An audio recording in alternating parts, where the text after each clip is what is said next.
Hello guys, today gagawa tayo ng fabcon, fabric softener. So yung mga ingredients natin, nag-init na ako ng 2 litrong tubig na ayan, mainit. Tapos after nun, ilalagay na natin itong ingredients na softener paste. Halo natin yung dito. Tubuhos natin sa mainit na tubig.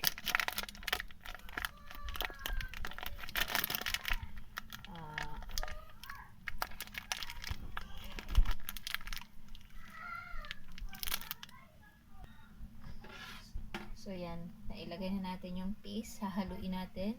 Meron akong panghalo dito, yung baseball bat, dahil wala akong panghalo. Isang direksyon, hahaluin natin. Haluin mabuti para mag-combine yung ingredients. Isang direksyon lang po ang paghahalo. After natin ito, after na mahalo,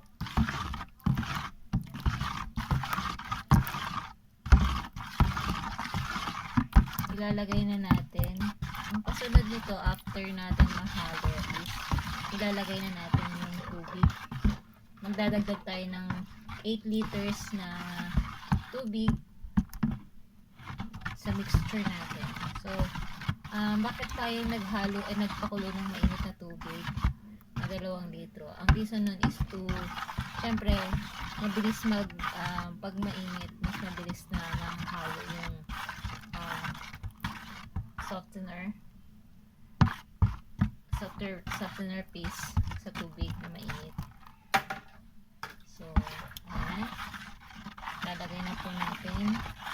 Maglalagay na po ako dahan-dahan.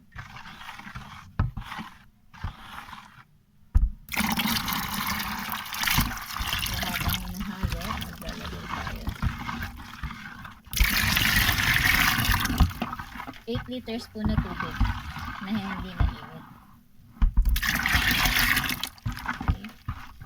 Constant lang yung paghalo.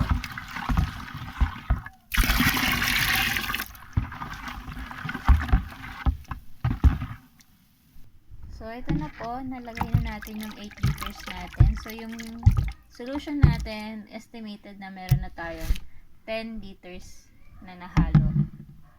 So, ilalagay na po natin ang next natin na ingredients is yung viscosity enhancer. Yan. Pampalapot po. Lalagay natin siya.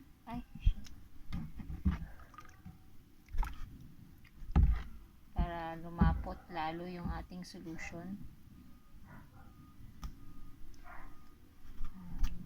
Pampalapot po ito. Okay. So, yan guys. Ito na itsura nun. Nilagay natin ng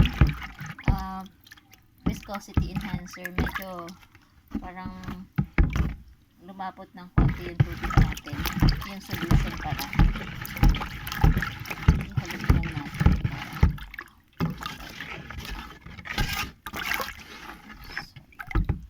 After natin malagay yung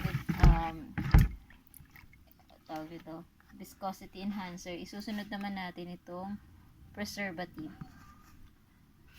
After ng preservative, nasunod natin yung encapsulated perfume encap.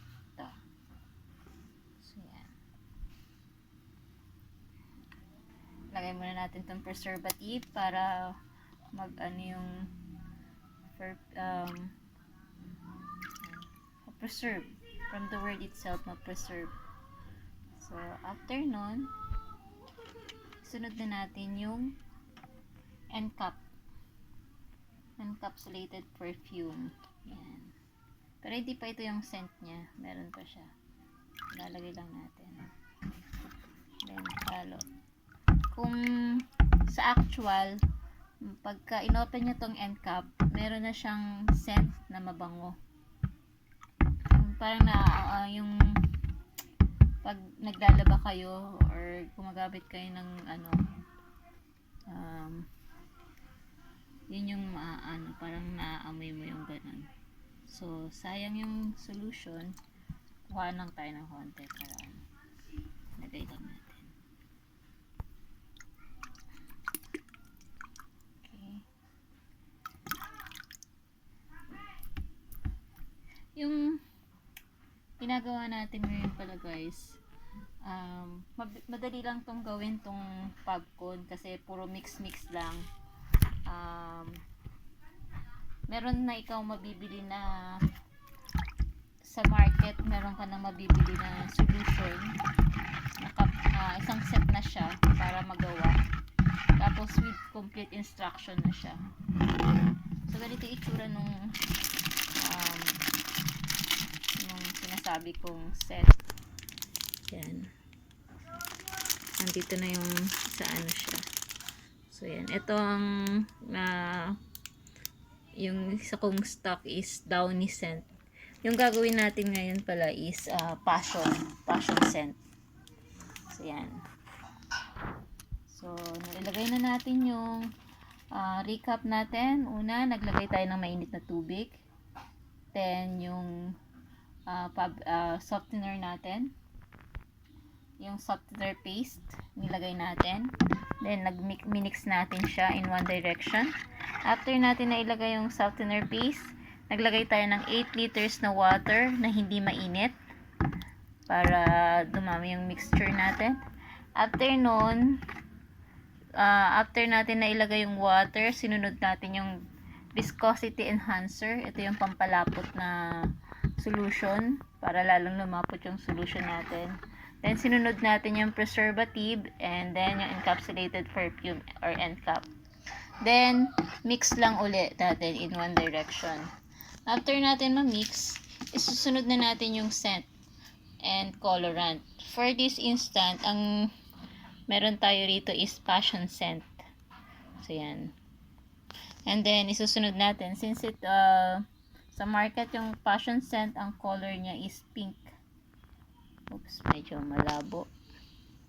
Yan, pink colorant. So ilagay na natin guys. Ilalagay natin lahat since kasi ito ay ano na talaga siya. Yung bote niya, yung mixture niya talaga is ano na siya. Baga may yun na yung talagang ano niya. Hindi mo na po problemahin kung gaano karami or ilan yung or magme-measure. So, ready ano na siya. Lagay lang natin yung colorant para mas attractive. Then mix lang natin. So tingnan natin kung ano magiging itsura ng ating mixture. Ito lang guys, ganito na yung itsura niya.